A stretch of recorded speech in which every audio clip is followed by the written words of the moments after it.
तो स्टूडेंट कैसे हैं आप लोग। स्वागत है आप सभी का आपके अपने YouTube channel Pandey ji technical 2.0 में। आज के इस वीडियो के माध्यम से हम आपको बताने वाले हैं common emitter, common base, common collector. यानी कि आपको कॉमन इमीटर क्या होता है, कॉमन इमीटर ट्रांजिस्टर का ये कॉन्फ़िगरेशन है, इसके साथ ही साथ कॉमन बेस और कॉमन कलेक्टर, इनमें क्या अंतर होते हैं ये आपसे पूछे जाता है। और अगर आपने इन तीनों के बीच के अंतर को पता कर लिया तो आपके लिए कॉमन बेस, कॉमन इमीटर और कॉमन कलेक्टर भी लिखना आसान हो जाएगा। ठीक है, तो आइए हम शुरू करते हैं। सबसे पहली बात हमने लिखा है सीरियल नंबर, दूसरा में हमने लिखा है पैरामीटर की किस पैरामीटर के बेसिस पर हम यह बताएंगे कि कॉमन बेस, कॉमन इमीटर और कॉमन कलेक्टर में क्या डिफरेंस होता है। सबसे पहली बात हमारा है कॉमन टर्मिनल। तो अगर आपका कॉमन बेस कॉन्फ़िगरेशन होगा तो इसमें आपका बेस वाला टर्मिनल जो होगा ये इनपुट तथा आउटपुट के बीच में कॉमन होगा। इसी तरीके से अगर आप कॉमन इमीटर के बारे में बात करोगे तो कॉमन इमीटर सर्किट में हमारा जो इमीटर टर्मिनल होता है ये इनपुट तथा आउटपुट के बीच में कॉमन होता है। इस तरीके से कॉमन कलेक्टर के बारे में बात करें तो कॉमन कलेक्टर में हमारा जो कलेक्टर टर्मिनल होता है ये हमारा इनपुट तथा आउटपुट के बीच में कॉमन होता है। ठीक है, तो ये आपका जनरल डिफरेंस है कॉमन बेस, कॉमन इमीटर और कॉमन कलेक्टर में। उसके बाद जो दूसरा बेसिस हम देखेंगे सबसे पहले वो होता है आपका करंट गेन। तो कॉमन बेस सर्किट में आपके पास करंट गेन कितना होता है, तो कॉमन बेस सर्किट में करंट गेन को हम अल्फा से रिप्रेजेंट करते हैं। कॉमन इमीटर का जो करंट गेन होता है उसको हम बीटा से रिप्रेजेंट करते हैं और कॉमन कलेक्टर का जो करंट गेन होता है उसको हम गामा से रिप्रेजेंट करते हैं। अल्फा का जो फॉर्मूला होता है वो IC अपॉन में IE होता है। इसी के साथ ही साथ जो बीटा का फॉर्मूला होता है वो आपका IC अपॉन में IB होता है और जो आपका गामा के फॉर्मूला होता है वो आपका IE अपॉन में IB होता है, या फिर gamma is equal to 1 plus beta भी आपका होता है। जैसे ही आप अल्फा बीटा गामा में संबंध स्थापित करोगे तो उसमें आपको सारी चीजें पता चल पाएंगी।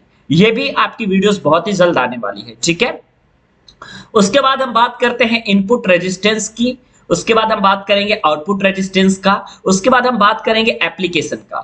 मतलब कि एप्लीकेशन कॉमन बेस सर्किट का हम कहां पे यूज करते हैं, कॉमन इमीटर सर्किट का हम कहां पे यूज करते हैं, कॉमन कलेक्टर सर्किट को हम कहां पे यूज करते हैं। तो आप सबसे पहले इनपुट रेजिस्टेंस के बारे में देखो। तो जो आपका इनपुट रेजिस्टेंस होता है कॉमन बेस का वो आपका बहुत ही ज्यादा कम होता है, यानी आप इसको वेरी लो कह सकते हो। इस तरीके से अगर आप कॉमन इमीटर के लिए अगर आप इनपुट रेजिस्टेंस की बात करोगे तो आपका ये होता है लो, जबकि आप कॉमन कलेक्टर के लिए इनपुट रेजिस्टेंस की बात करोगे तो ये आपका कितना होता है, हाई होता है। अब वेरी लो कहने का मतलब ये हो गया कि 20 ओम के आसपास आपका इनपुट रेजिस्टेंस कॉमन बेस का होता है। कॉमन इमीटर के इनपुट रेजिस्टेंस के बारे में अगर हम बात करें तो आपका लगभग 1 किलो ओम के बराबर होता है, क्योंकि ये लो आपका कॉमन इमीटर का इनपुट रेजिस्टेंस होता है। अगर हम हाई रेजिस्टेंस के बारे में कह रहे हैं कि कॉमन कलेक्टर का जो इनपुट रेजिस्टेंस होता है वो आपका हाई होता है, तो आप इसको क्या कह सकते हो, हाई कहने का मतलब आपका ये है कि लगभग आपका 500 किलो ओम के बराबर इसका इनपुट रेजिस्टेंस होता है। अब जिसका इनपुट रेजिस्टेंस आपका लो होगा तो जाहिर सी बात है आउटपुट रेजिस्टेंस आपका क्या हो जाएगा, यहाँ पे बहुत हाई हो जाएगा। ठीक है, यानी पहला वाला आपका वेरी लो है तो आउटपुट रेजिस्टेंस आपका क्या हो जाएगा, यहाँ पे वेरी हाई हो जाएगा। इतना आपका हाई हो जाएगा कि लगभग 1 मेगा ओम के बराबर इसका रेजिस्टेंस हो जाता है, आउटपुट रेजिस्टेंस। ठीक है, और जहां पे आपका कॉमन इमीटर का लो आपका इनपुट रेजिस्टेंस था लगभग 1 किलो ओम के बराबर, तो कॉमन इमीटर का जो इनपुट रेजिस्टेंस होता है ये आपका हाई होता है। ठीक है, इसी तरीके से अगर आप बात करोगे कि कॉमन कलेक्टर का इनपुट रेजिस्टेंस आउटपुट रेजिस्टेंस कितना होता है, तो आपका यहाँ पे हाई था तो ये आपका क्या हो जाएगा, लो हो जाएगा। इसको याद करना बहुत आसान है। ठीक है, अगर हम हाई के बारे में बात कर रहे हैं तो लगभग हम 40 किलो ओम के बराबर बात करेंगे, लो के बराबर बात कर रहे हैं इसका मतलब 50 ओम के बराबर इसका आउटपुट रेजिस्टेंस होता है। ठीक है, तो ये आपका पैरामीटर हो गया, इस पैरामीटर पे आपके पास डिफरेंसेस हो गए। इसी के साथ ही साथ अगर आप एप्लीकेशन के बारे में बात करोगे तो आप प्री एम्पलीफायर के तरीके से यूज कर सकते हो कॉमन बेस एम्पलीफायर को। कॉमन इमीटर को आप ऑडियो एम्पलीफायर के तरीके से यूज कर सकते हो, ऑडियो एम्पलीफायर।